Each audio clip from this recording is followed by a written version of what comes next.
Okay, so I could not resist and buy this, I'd say, receiver tape deck at the thrift store. It's a Soundesign PLL device, and it has a tape deck, an 8-track, and also a tuner. And first I was like, I'm not sure if it's working or not, but it actually works. The only thing which is not working, it's that little light here at the VU meter. I'm pretty sure I can fix that. Beside that, it's actually working fine. So let's just change to the radio. It has a built-in antenna, so I didn't attach an antenna, but it kind of works pretty good. So fine-tune it a little bit. The survival rate, how many make it past that critical 5-year period where they're out of the startup phase and now we're in a more mature business? So we see that 5-year survival rate. So as I said, it has that built-in antenna. So if I would connect it to a better antenna, I'm pretty sure it would have a better reception. But I just bought that machine because of the looks of it. It's pretty nice. I need to find out how I can actually set the clock. I just bought it and I'm gonna make a full review within the next days. The only thing I maybe need to repair is this one here, that little lid for the 8-track. I do not have an 8-track cassette, unfortunately. I hope I can find one somewhere. The thing here, that one push button is missing. That's for the 8-track control. It came with a tape, so let's just switch to the tape and then let's play that tape.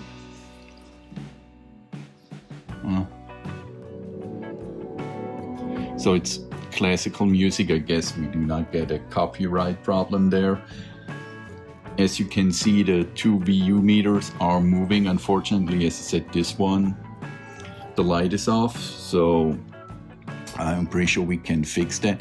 It has like filters here, whatever that means. A low filter, high filter, mute, frequency display, I don't know what that means. Loudness, okay, that's clear. And then you can switch actually between just the A speakers, or you can have A and B speakers, which means you can actually connect 4 speakers to that thing.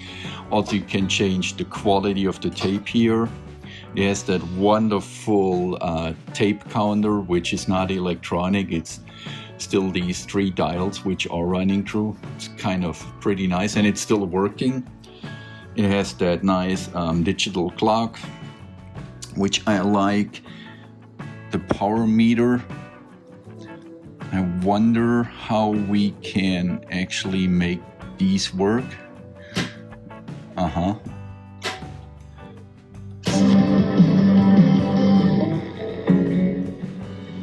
So I guess the tape was not loud enough. Let's just make it a little bit louder. You see now they're coming up, but now you wouldn't hear me. But anyways, so they are working as well. Look pretty neat, right? And then you have like, you can adjust the bass here, of course. Then also the treble, how high it goes. Then you have a old school it's not 3.5 millimeter, I guess that's the bigger one, connector here. You have a connection for 2 microphones, 2 mic ins. And then you have, like you had in the old days, for the recording level, also the balance between left and right speaker, and I guess that's also applying for the recording. And I see here you can actually set the clock. I guess we need to push that here, and then let's just see.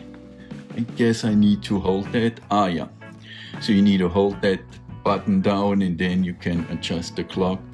Let's just see, it's 3:14. Oh, that's actually pretty fast. So, wow, that is. I mean, it doesn't lie. It's pretty super fast. So, let's go slow. So I said it's 3:15.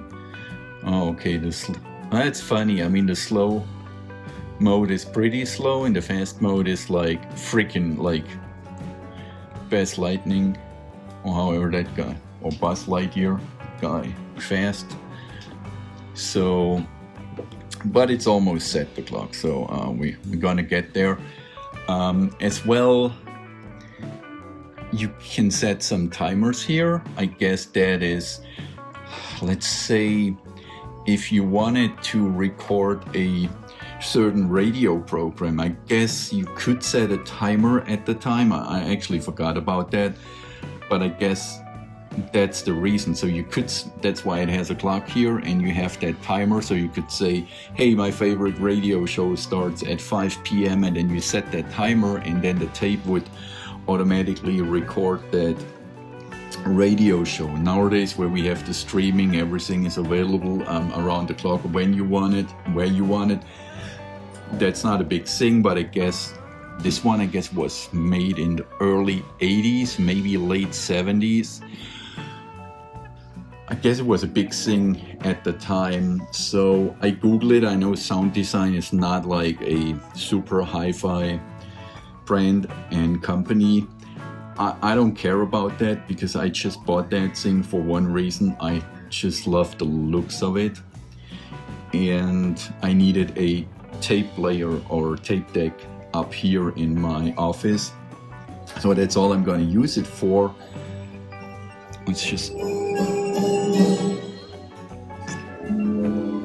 works fine, so I need to find out. I mean, that's for metal. I'm pretty sure it's not a metal, so that's normal tape. I guess that's the correct setting here.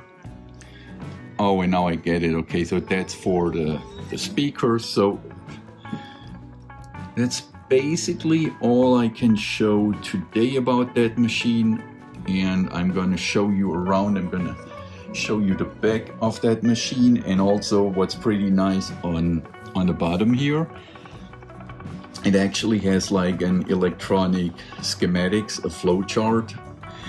So that was from a time where you still could bring a machine like this to a repair shop and they repaired it, and that's why they had the schematics down there, which I'm going to show you next.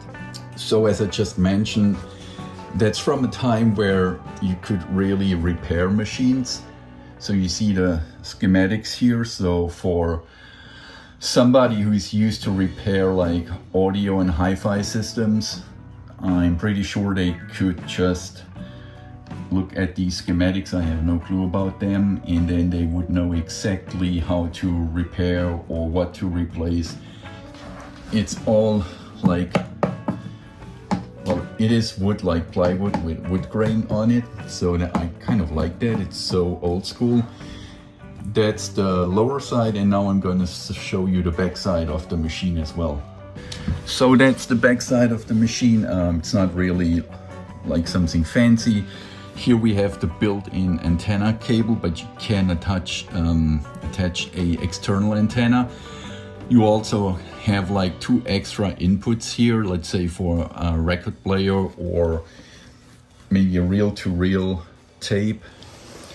That's the model number, if somebody's interested in. Also, it gives you a little advice how to connect the speakers.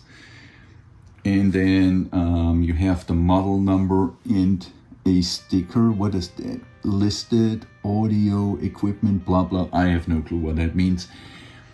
Also, I don't know what it means. Service number B, no clue. I mean, serial number, that's clear. And as I said, I just bought it because of the looks, and I'm pretty sure I'm gonna have a lot of fun. I'm gonna try to open it because there is some dust in the radio tuner.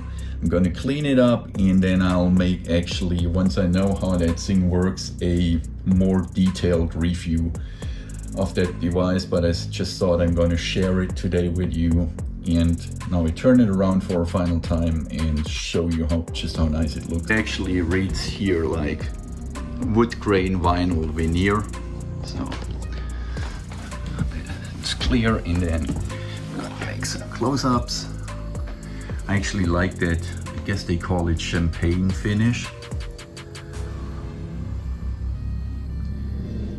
Yeah, it's just a nice vintage receiver tape deck, and also built-in amplifier. I hope I can repair that light here. It's just, as I said, just a wonderful looking machine, at least from my point of view. Thanks for watching.